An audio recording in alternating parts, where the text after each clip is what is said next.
திராவிட model 2.0 அரசுக்கு மகுடம் சூட்ட தமிழக பெண்கள் தயாராகிவிட்டதாக அமைச்சர் கே.என். நேரு தெரிவிச்சிருக்காரு.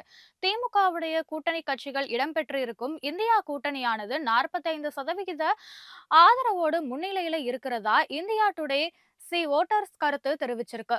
பெண்களுடைய இதயங்களை வெல்லும் போட்டியில திமுக முன்னணியில உள்ளதா தலைப்பிட்டு டெக்கான் கிரானிக்ஸ் நாளிதழும் கட்டுரை வெளியிட்டு இருக்கு. இந்த நிலையில திமுகவை மீண்டும் அரியணையில அமர வைக்க மக்கள் தயாராகி விட்டதாக அமைச்சர் நேரு தெரிவிச்சிருக்காரு.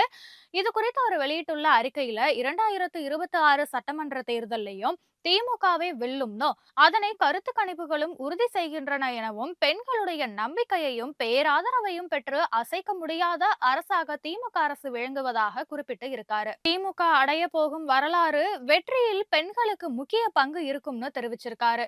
திமுகவுடைய கூட்டணிக்கு 45% வாக்குகள் என்பதே மிக குறைவான கணிப்பு தான் அப்படிங்கிறத திராவிட மாடல் 2.0க்கு மகுடம் சூட்ட போகும் பெண்கள் நிரூபிப்பார்கள்னு அமைச்சர் நேரு தெரிவிச்சிருக்காரு.